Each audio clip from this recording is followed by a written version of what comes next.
Num tempo difícil, Deus vai trazer para nós refrigério. Mas para Deus trazer para nós esse refrigério, eu preciso estar em comunhão. O profeta, como eu já disse aqui, ele sempre vai ter essa figura de exortação e consolo para o povo de Deus. Então olha só, em um tempo de refrigério, será o tempo onde os pais e os filhos caminharão junto com Cristo. Entende isso aqui, irmãos? Um tempo de refrigério, um tempo de paz, um tempo de harmonia. Mas hoje o que nós estamos vivendo? Nós estamos vivendo também o cumprimento de uma revelação. Qual que é o cumprimento de uma revelação? Melhor, deixa eu corrigir. Nós estamos vivendo um tempo de uma profecia, de algo que foi liberado sobre o mundo. O que foi liberado sobre o mundo? Que nos últimos dias o amor de muitos se esfriará. Irmãos, e quando o amor vai se esfriando, automaticamente isso vai alimentando o pecado, isso vai alimentando o ódio, isso vai alimentando a maldade. Então essa palavra ela está se cumprindo, essa profecia ela está se cumprindo, onde o amor de muitos estão esfriando. Isso, irmãos, acarreta em uma ação do Espírito Santo, ou seja, o Espírito Santo ele precisa agir, e agir muito rápido, irmão, senão muitas pessoas vão se perder. O que aconteceu aqui no convite que nós fizemos é o Espírito Santo agindo no coração das pessoas, é o Espírito Santo entrando em ação, irmãos, para gerar essa comunhão, para gerar, irmãos, olha só, no coração das pessoas essa comunhão. Por isso que eu quero que você me ajude aí para você entender. Por quê? Porque Satanás, ele vai investir pesado para destruir a comunhão. Porque quando ele destrói a comunhão, ele destrói as famílias e ele destrói a igreja. Quando se perde a comunhão, irmãos, se perde a família. Quando se perde a comunhão, se perde a igreja. E Satanás, ele vai investir pesado para destruir essas duas instituições que Deus criou. E Deus criou, irmãos, essas duas instituições para que elas funcionassem e funcionassem bem. Então olha só, o amor, a compaixão, irmãos, olha só, a glória redentora, pacificadora de Cristo, ela não se manifesta se não houver comunhão, se não houver família, se não houver igreja. Então o que Satanás vai fazer? Satanás não quer que a glória de Deus, transformadora, pacificadora, se manifeste no meio do povo. Então o que ele vai fazer? Ele vai investir para destruir a comunhão. É por isso, irmãos, que existe muita resistência na vida das pessoas em aceitar Jesus. Existe muita resistência na vida das pessoas em assumir um compromisso com Deus. Por que muitas pessoas não gostam de dar testemunho, irmãos? Porque quando você vem aqui na frente para dar um testemunho, você vai assumir agora um papel diante daquilo que você falou. Eu ouvi, não sei de quem é essa frase, mas eu ouvi o pastor Vanderlei Miranda falando sobre isso. E ele disse assim: olha, o homem é dono do que cala, mas escravo do que fala. Tudo que nós falamos, nós nos tornamos escravos. Nós temos que provar aquilo que nós estamos falando. Mas quando você se cala, você é dono, irmão. Então a maioria das pessoas, elas não se posicionam por essa responsabilidade. Mas tudo isso tem uma ação maligna. Por quê? Porque Satanás não quer que a igreja tenha comunhão, não quer que as famílias tenham comunhão. Então vai haver essa resistência de muitas pessoas para dar um passo para Cristo, para dar um passo para o batismo, para dar um passo para a mudança de vida. Existe essa resistência, mas agora que você já sabe que existe uma resistência satânica, abre o seu coração para a manifestação do Espírito Santo. Abre o seu coração para que o Espírito Santo possa manifestar na tua vida. Olha só, então converter o coração dos pais aos filhos significa que eles vão estar entrelaçados, ouvindo a Cristo, irmãos, e desfrutando da comunhão, que é a chave para quebrar toda maldição, desunião e isolamento. Preste atenção aqui. Tem muita gente, irmãos, que elas são boas para exortar, mas elas não estão preparadas para ser exortadas. E nós temos que entender que Deus ele vai permitir algumas exortações. E eu disse aqui, quando Deus nos exorta, é porque alguma coisa precisa ser alinhada. E tem muita gente que na hora da exortação, o que ele faz? Ele foge.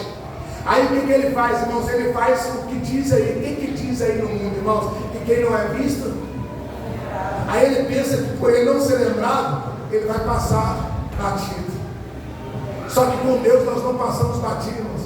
Pastor, nós estamos no tempo da graça, isso. O tempo da graça fala de crédito. O tempo da graça fala de corda, irmão. Mas chega um momento que Deus puxa. Chega um momento que Deus corta o limite, irmãos. E o tempo da graça vem e cobra. Presta atenção. O tempo da graça cobra tudo, irmão. Meu Deus. Não tem como você pagar o mínimo. Não tem como eu pagar só o mínimo. Né? Igual a gente faz com alguns cartões que a gente tem. Não, no tempo da graça você não paga só o mínimo. Você tem que pagar tudo. É melhor pagar tudo agora enquanto a fatura está pequena, do que você ter que pagar tudo depois quando a fatura aumenta. Então entenda aqui, irmão, a comunhão é a chave que vai quebrar a maldição, a desunião e o isolamento. Irmão, as famílias, elas só se isolam porque não há comunhão. As famílias, irmãos, olha só, elas só estão desunidas ali, lógico, porque não há comunhão. Mas só que quando as pessoas elas estão desunidas, elas estão isoladas, elas se tornam campo fértil para a maldição. Não sei se você está conseguindo entrar no raciocínio comigo. Olha só, a falta de comunhão, ela traz maldição. Você sabia disso? Por que eu estou falando isso aqui, irmão? Para trazer um alerta para a igreja, para trazer um alerta para você quebrar isso lá na sua casa. Porque tem gente que fala assim, não, esse homem está virado no girai, deixa ele, daqui a pouco ele melhora. Não tem esse negócio de daqui a pouco melhorar. Vem cá, o que está acontecendo? Vamos resolver essa bagaça aqui agora. Porque para não entrar maldição, irmão. Então enquanto o homem está lá, igual muita gente, tem muita gente que já viu, Satanás entra na mente da pessoa e a pessoa começa a supor as coisas. Ah lá, eu estou supondo que o cristiano está pensando alto de mim.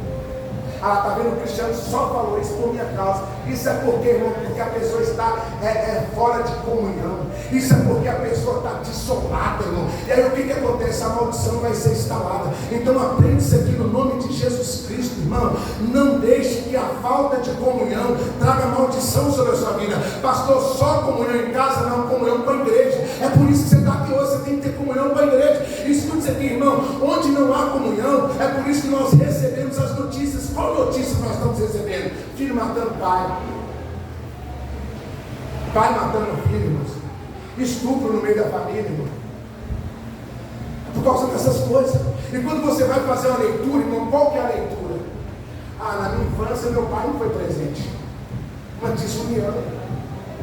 Quando vai fazer uma leitura, irmão, qual que é a leitura? Ah, eu vivi muito isolado, muito abandonado. Aí o que entrou? Entrou a maldição, você está entendendo? Então Deus, irmãos, olha só, Ele tem esse desejo de gerar essa comunhão. Escute aqui, a comunhão não pode ser opcional. Você entrou aqui, você lembra que eu falei que não dá tempo para ir embora? Você entrou aqui, você lembra que eu falei, irmãos, olha só, que se você não se entrelaçar, você vai ser o elo mais fraco. Então entenda aqui, irmãos, eu estou lutando aqui para que você entenda o que eu estou pregando e que isso possa gerar em você esse desejo. Por quê? Porque a comunhão, irmãos, ela não pode ser opcional. Ah, hoje eu quero comunhão, mas eu não quero. Não pode ser opcional. Ela tem que ser uma decisão. Ela tem que ser algo que você vai viver. Olha só, ou você vive a comunhão e vive o que Deus tem para você, ou você vai desfrutar da falta de comunhão e as maldições que ela carrega. Você está entendendo? Então Deus, Ele quer gerar isso. Está parecendo até um negócio aí que está entrando no seu coração aí, que eu estou vendo isso aqui espiritualmente, parecendo até um instrumento de cura que está entrando dentro de você. Olha só, hoje, irmão, você precisa decidir viver a comunhão com a sua família e com a família da fé que é a igreja. Por quê, irmãos? Porque a minha comunhão com a família da fé que é a igreja vai refletir na eternidade. Se eu não tenho comunhão com a igreja, irmãos, por que eu vou para o céu para onde a igreja vai? Então eu preciso ter comunhão na terra, para que eu possa ter comunhão no céu. Lembra que eu disse isso aqui, irmãos? Quando tem comunhão no céu, nós temos comunhão na terra, mas quando falta comunhão na terra, nós não temos comunhão no céu. Então eu não vou para a eternidade, porque eu não tenho comunhão na terra. Então nós precisamos disso. A Bíblia vai dizer lá em Josué capítulo 24, versículo 15. A Bíblia diz, irmãos, que um tempo onde Deus se levanta, irmãos, contra a nação de Israel, onde muitas coisas começam a acontecer com a nação de Israel, e Deus começa a fazer grandes milagres, irmãos, e o povo vira as costas para Deus. Parecendo a sua história, Deus abriu a porta, Deus opera um milagre e você vira as costas para Deus. Mas aí, como eu disse, Deus sempre vai levantar um profeta. E aí Deus levanta Josué. E quando Deus levanta Josué, Josué vira para o povo e fala assim: ó, vocês têm que decidir aí o que vocês estão fazendo. Vocês vão continuar servindo esses deuses aí? Eu quero dizer para você que eu e a minha casa serviremos ao Senhor. O que Josué estava dizendo para aquele povo é a mesma coisa que eu estou tentando dizer para vocês. Você precisa fazer uma escolha. Você precisa fazer uma escolha. Escuta isso aqui: não podemos viver dividido. Deus não tem aliança dividida. Você pode fazer aliança com alguém aqui hoje e falar mal dele amanhã. Você pode dizer que tem aliança com alguém aqui, irmão. Quando ele virar as costas, você fala mal dele. Você fala de algumas coisas que você não pode. Você pode fazer isso, mas Deus não aceita. E sabe por que Deus não aceita? É que você não consegue cumprir. É que você está do mesmo jeito. Promete, fica do mesmo jeito. Não consegue cumprir nada. Dá um passo e volta sempre para trás. Porque Deus não aceita aliança dividida. Ou você é dele, ou você é do inimigo. Eu falei isso aqui, irmão. O inimigo aceita te dividir. Você vem para um culto como esse, quando acaba o culto, você vai fornicar, você vai mentir, você vai roubar, você vai usar drogas, você vai beber. E o inimigo aceita. Ele fala: não tem problema você ir no culto, não pode vir fazer minha vontade, agora Deus não aceita. É, desse jeito. Ou você é dele, ou você não é dele. Hoje, irmãos, olha só. A igreja, ela precisa decidir ser alguém de comunhão com a família da fé, que é a igreja. Porque, como eu disse aqui, isso vai refletir na nossa eternidade.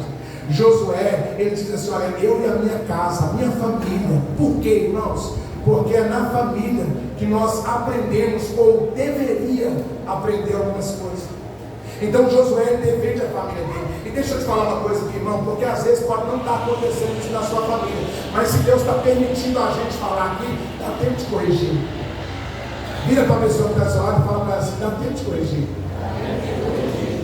Então Josué, ele fala assim: ó, eu e a minha família, eu e a minha casa, nós decidimos servir o Senhor. Por quê? Porque na minha casa nós aprendemos a amar. Na minha casa nós aprendemos a ser generosos. Na minha casa nós aprendemos a ser unidos. Na minha casa nós não visamos um bem individual, mas sim o bem de todos. Não sei se você está entendendo, eu vou tentar explicar aqui, irmãos. Olha só, nós precisamos ensinar na nossa casa, os nossos filhos, os nossos familiares a amarmos. Mas o que a gente ensina dentro da nossa casa? O ódio. Irmão, por que as pessoas elas passam a odiar a igreja? Porque nós ensinamos dentro da nossa casa a odiar a igreja. Por que as pessoas odeiam uns aos outros? Porque nós ensinamos dentro da nossa casa a odiar os outros. Por que as pessoas elas têm dificuldade de ser generosas? Irmão, de honrar o outro, de honrar Cristo. Porque dentro da nossa casa nós ensinamos a não ser generosos. Essas coisas, irmãos, nós precisamos aprender dentro de casa, ou deveria aprender dentro de casa. Mas eu queria que você entendesse que ainda dá tempo, irmãos, de nós vivermos isso. Por que os nossos filhos não avançam? Porque nós não ensinamos eles a ser generosos. O que a gente faz, irmão? Nossa, na igreja, o que você tem que gastar? Na igreja você tem que pagar. Nossa, será que o pastor não está vendo que está difícil? Não, pelo amor de Deus, paguei um negócio agora, R$300, agora eu tenho que pagar 100 não sei quanto de outro, agora tem que pagar 40 de outro, e 40 de outro, e seus filhos vão ouvindo aquilo. Aí o que eles entendem? Servir a Deus é maldição. Olha aí, ó. É isso aí, Jesus. E não existe generosidade. Só que quando você olha para dentro da sua casa, também não tem prosperidade. Nossa! Eita Deus! Porque vai gerando, irmãos, olha só, essa desunião. E essa desunião vai acarretando maldição. Você até conquista algumas coisas, mas você não desfruta. Por isso que eu disse, você até frequenta a igreja, mas não permanece. Então nós precisamos entender isso, irmão. Ensinar dentro da nossa casa. Falar dentro da nossa casa. porque é lá que a gente tinha que aprender. Às vezes hoje você está caminhando com Cristo, seu pai não caminhou com Cristo, mas ainda dá tempo de você aprender. A Bíblia vai falar no Salmo 127, no versículo 3, irmão, que os filhos são a herança do Senhor e os frutos do ventre uma recompensa. Nós precisamos viver isso, irmão. Os nossos filhos precisam ser uma recompensa. Para quem não sabe, irmãos, olha só, eu tenho meu filho Iago. Meu filho, não é biológico, mas é meu filho, amo aquele camarada demais. E tem a minha filha Juliana, que também amo demais. Mas quando a Juliana nasceu, não sei se você sabe disso, eu não estava em Cristo. E quando eu recebi a notícia que ela nasceu, eu falei, não é minha não vou nem lá ver esse negócio, você está doido, desse jeito, não vou nem lá ver esse negócio.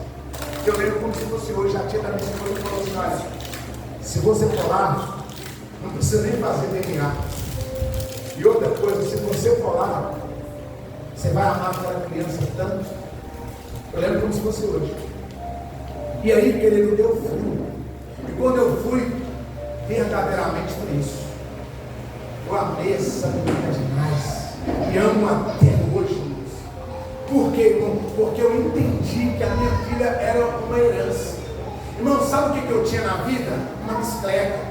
Eu lembro até hoje que o Obreiro William fala isso. Tem gente que rota aí algumas coisas, mas não tem nenhuma bicicleta com pneu furado. Irmão, mas eu tinha uma bicicleta. Quer dizer, eu não sei nem se pode chamar de bicicleta, né? O que eles dizem, um calango, né? Eu tinha um calango. Eu estava com o calango para cima e para baixo. Hoje você vê essa barriga aqui, é porque o calango acabou. Porque quando tinha um calango, não tinha barriga, não andava para cima e para baixo. Isso quebrou, esse é bom, eu tenho outra bicicletinha. E lembro que eu fui lá com a minha bicicletinha. E aí minha vida mudou. E hoje eu vejo que a Juliana é uma herança. Mas por que a Juliana é uma herança? Porque nós temos comunhão. Não vou dizer para você que a nossa família é mil maravilhas, não é mil maravilhas, mas existem muitas maldições que não batem na nossa porta. Você está entendendo? Deixa eu explicar aqui para você não vagar na sua mente aí. Existem coisas que são escolhas. Eu estou falando de desfrutar da bênção da família. É diferente. Deus, quem tem feito na nossa vida é isso.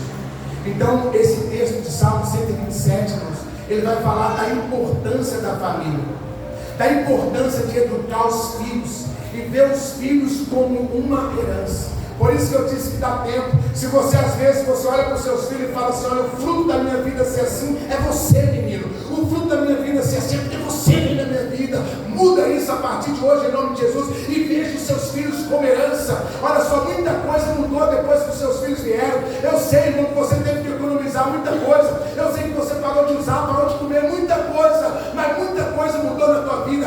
Responsabilidade, você começou a ver a vida de uma forma diferente. Então veja os seus filhos como herança. Porque tem gente que fala assim, eu não tenho nada, pastor. Mas se você tem uma família, você tem tudo. Aleluia! Satanás, irmãos, escute isso aqui, Satanás ele vai atacar a nossa mesa. Olha só, eu quero correr, meu tempo já foi. Satanás ele vai atacar a mesa, irmãos. Porque quando ele ataca a mesa, escute isso aqui. Tem gente que pensa assim, olha, eu preciso orar no meu quarto, porque o negócio é lá no quarto. Tem gente que vira e fala, não, tem que orar na sala, porque o negócio é na sala. Tem que orar na cozinha, porque o negócio é na cozinha. Mas escuta aqui, quando Satanás ataca a mesa, ele ataca o quarto, ele ataca a cozinha, ele ataca a sala, ele ataca a casa toda.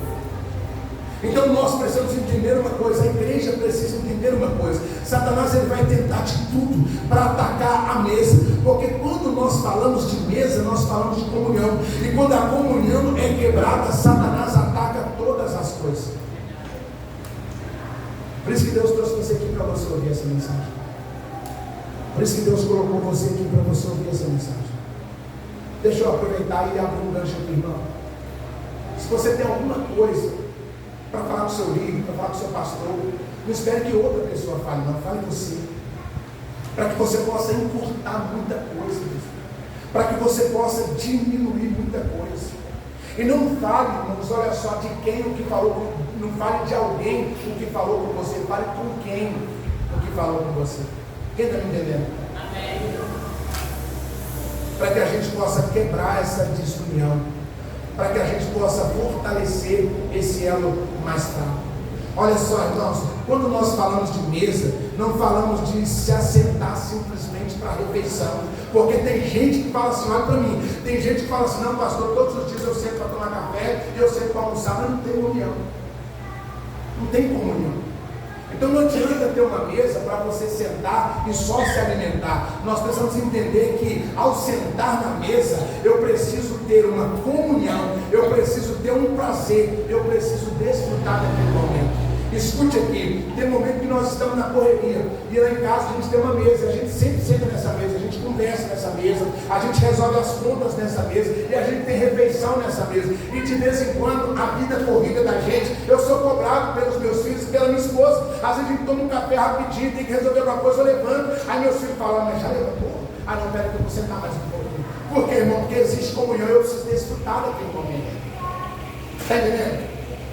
Então olha só, se você não viver a mesa, ou melhor, se você não vê a mesa como um altar, outros altares serão erguidos na sua casa. Vou falar de novo. Você vai falar, pastor, eu não tenho mesa, por isso que eu estou falando. A mesa ela simboliza essa união. Mas se você não tem união, não tem um altar na sua casa, outro altar vai ser estabelecido. Qual altar? O altar da desunião, o altar do isolamento, o altar de só como no quarto. Não tem esse negócio de só como no quarto, não. Só como na sala, não tem esse negócio de só como na sala, não. É comunhão, é estar junto. Só como na sala, mas antigamente quando nós casamos, você não comia só na sala, não. Eu particularmente, quando eu casei com a minha esposa, não tinha nem sala para comer, então era para comer na cozinha. Então já tem algumas coisas que foram quebradas, então nós estamos entendendo que algumas coisas têm que ser quebradas, algumas coisas têm que ser mudadas. Olha só, a maior conquista de uma família, irmãos, precisa ser edificar um altar, estabelecer, irmãos, uma plena comunhão dentro da sua casa. Pega isso aqui no nome de Jesus. Se você não pegou nada, pega isso aqui. A maior conquista de uma família é estabelecer uma comunhão e um altar dentro da sua casa. Pega isso aqui no nome de Jesus. Olha só, é um ambiente, irmãos, a gente se entender que em um ambiente familiar, o que nós temos, irmãos, nas nossas primeiras experiências de vida, tudo isso nós adquirimos em casa. Fala sério. Onde você aprendeu a andar, irmão? Foi na rua? Fala sério, gente. Não. Onde você aprendeu a falar, irmão? Foi na rua? Eu sei que hoje você aprendeu alguns dialetos, né, da rua, mas você aprendeu a dar as primeiras falas dentro de casa. Você aprendeu a andar dentro de casa. Então é no ambiente familiar, irmão, que nós temos as nossas primeiras experiências. Mas da mesma forma que nós temos as nossas primeiras experiências, falar, ouvir, andar, nós temos também as nossas primeiras experiências de frustração, decepção e abandono. É por isso que nós não podemos permitir que essa maldição permaneça dentro da nossa casa. Eu estou ajudando gente aqui, irmãos, porque tem gente que saiu de casa sem conversar com o marido. Estou ajudando gente aqui. Tem gente que saiu de casa sem conversar com os familiares, saiu nervoso, saiu chateado. Eu estou ajudando gente aqui, quebra essa maldição. Desfrute dentro da comunhão. Veja a mesa como um altar, porque a mesa, irmão, sendo um altar, ela vai representar a redenção e a salvação. Quando eu vejo a mesa como altar, eu entendo que eu estou sendo redimido. Redimido, irmãos, olha só, trazido de volta, arrancado com força. Deus está me arrancando do pecado. Deus está me arrancando da minha velha vida. Deus está me tirando de tudo aquilo que me distancia dele. Ele está me trazendo essa redenção. E Ele está me levando para a salvação. Salvação é nova vida. Salvação é transformação de vida. Escute aqui, irmão. Deus quer que a igreja seja salva e desfrute da salvação. Não espere chegar naquele momento, sabe? Que você só responde com os olhos ou só com a mão para você aceitar Jesus. Você pode ser salvo, mas não vai desfrutar da salvação. Aproveite hoje que você está em vida e renove a sua comunhão com a sua família e com a sua igreja. Deixa eu correr aqui um pouquinho. A mesa, ela vai representar para nós o que, irmãos? Você senta na mesa para quê na sua casa? na maioria das vezes, para comer. Fala sério. Sentamos na maioria das vezes para comer. Eu sei que você senta lá algumas vezes para pegar as contas, alguma coisa assim, mas na maioria das vezes sentamos para comer. Então, quando nós olhamos para a mesa e sentamos nela para comer, isso aponta a provisão. Ou seja, Deus, Ele está provendo. E quando nós sentamos na mesa para comer, que nós lembramos da provisão, isso também nos faz lembrar de Deus, que é aquele que sempre provê segundo as nossas necessidades. Deixa eu te fazer uma pergunta, irmão, seja sincero. Quem está vivendo uma prova aqui? Uma prova. Seja sincero, quem está vivendo uma prova? Agora, quem já viveu uma prova? Deus proveu e passou. Então, quando nós olhamos para o alimento, temos que lembrar que Deus proveu. Da mesma forma que Ele proveu na prova que você viveu, Ele vai continuar provendo, se você permanecer na comunhão com Ele. Escute aqui, irmão. Não sei se vai dar para ter o raciocínio, fica pulando algumas coisas. Na ceia, irmãos, olha só, nós nos reunimos para celebrar o sacrifício de Jesus Cristo e renovar, e uma renovação, melhor dizendo, da nossa fé e da nossa comunhão. Por quê? Porque não existe uma mesa familiar sem Cristo. Não tem como. Eu vou te provar, irmãos. Todas as vezes que nós sentamos numa mesa, irmã, sem Cristo, há discórdia. Todas as vezes que nós sentamos numa mesa sem Cristo, alguém sai com raiva do outro. Todas as vezes que nós sentamos numa mesa sem Cristo, não há diálogo.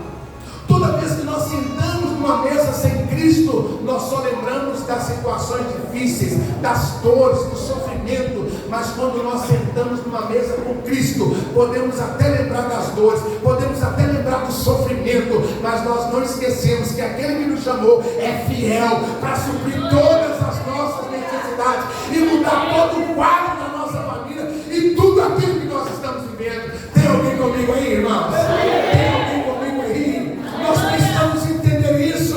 Eu preciso assentar a mesa com Cristo e com a minha família. Por isso que eu disse que a ceia, a mesa da ceia, ela vai apontar, irmãos, para a salvação, para a eternidade. Olha o que diz lá em Apocalipse, capítulo 19, no versículo 9, diz assim: o anjo me disse, escreve, bem-aventurados os que são chamados para o banquete do casamento do Cordeiro. E ele acrescentou: estas são as verdadeiras palavras de Deus.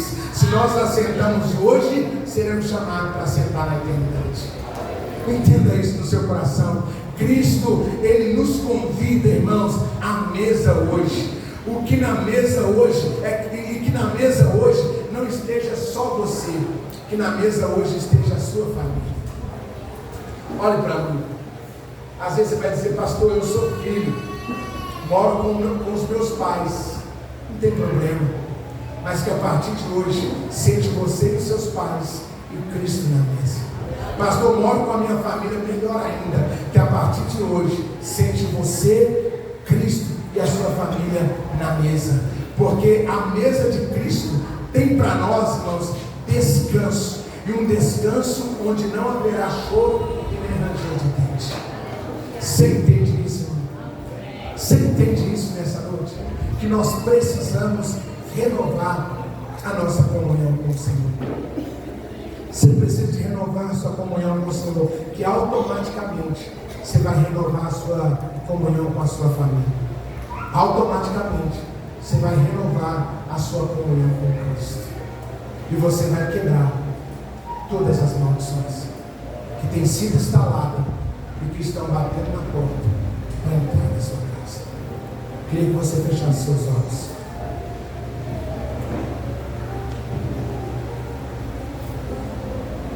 A comunhão é uma decisão. Eu queria que você decidisse hoje. Decida hoje. Faça uma oração aí no seu lugar. E diga a Deus: eu me arrependo. Eu me arrependo por ter quebrado a comunhão. Eu me arrependo pelo que eu falei, pelo que eu não falei, pelo que eu pensei. Eu me arrependo dos lugares que eu fui, das pessoas que eu conversei, das pessoas que eu me relacionei. Eu me arrependo. Eu quero decidir hoje ter uma comunhão com o Senhor. E que essa comunhão aponte para a minha comunhão com a minha família. E que essa comunhão aponte para uma comunhão com a igreja, com a noiva do Senhor. Ora no seu lugar, querido. Fale com Deus. Vamos desfrutar de uma bênção que Deus tem para nós. Vamos desfrutar de coisas maravilhosíssimas que Deus tem para nós. Que Deus tem para a sua igreja. Você vive uma vida tão bem, mas você não consegue desfrutar, porque você está fora da comunhão. Você está fora do propósito. Decida hoje. Você até está fazendo algumas coisas, mas você tem se sentido cansado, desanimado, porque você está fora da comunhão. Abre o seu coração hoje. Não adianta você pegar o cálice da ceia, pegar o pão, onde todo mundo está te vendo, mas existe alguém que não fecha os olhos para você, e Ele está vendo o seu interior. E Ele diz na sua palavra que Ele não procura aparência, porque Ele vê o nosso coração. Então decida hoje. Você que é batizado, não deixe o pecado te vencer. Decida hoje. Fala: Deus, eu quero ter comunhão. Eu não quero ser o elo mais fraco. Quando eu tenho comunhão, eu posso expor as minhas tentações, até mesmo algumas fraquezas, porque eu vou estar em comunhão e eu vou ter ajuda. Quem não está em comunhão, querido, ele esconde o seu pecado, os seus erros, ele se isola, ele foge. E a primeira maldição que é instalada é a maldição da desobediência. E a maldição da desobediência, ela acarreta a maldição da soberba. E deixa eu te falar uma coisa: o desobediente, a igreja pode tratar com ele, a liderança pode tratar com ele, mas a Bíblia diz que aqueles que são, eles serão abatidos. Não é eu que estou dizendo. Os soberbos, orgulhosos, com isso, querido, não tem diálogo. Não deixe que o seu coração endureça. Entenda o tempo. Entenda o tempo. E deixa eu falar isso aqui, querido. Guarda no seu coração. Todas as nossas ações, escute isso. Todas as nossas ações é a externação do que está dentro do nosso coração. Vou repetir. Todas as nossas ações, você está externando o que está dentro do seu coração.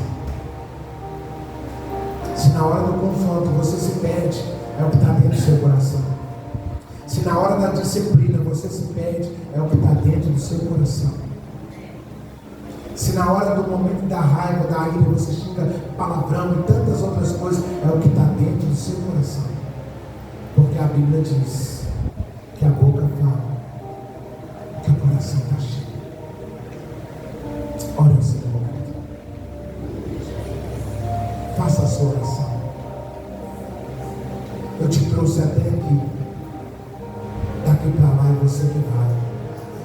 Porque daqui para lá é decisão. Eu não posso tomar uma decisão por você, mas você pode. Então decida.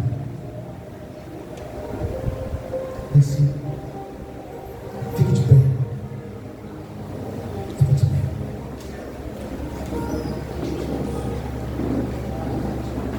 Mas continua nesse ambiente de cura.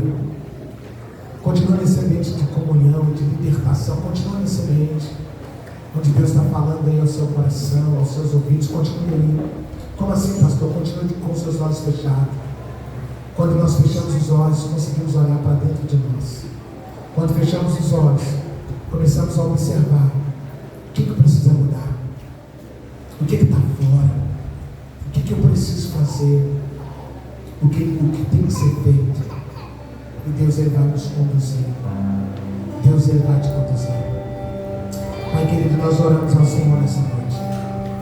Pai, nós te pedimos em nome de Jesus Nos coloca de volta na roda, Senhor. Nos leva de volta para o caminho, Jesus. Hoje nós tivemos a externação de algumas pessoas que entenderam isso, que voltaram para o caminho.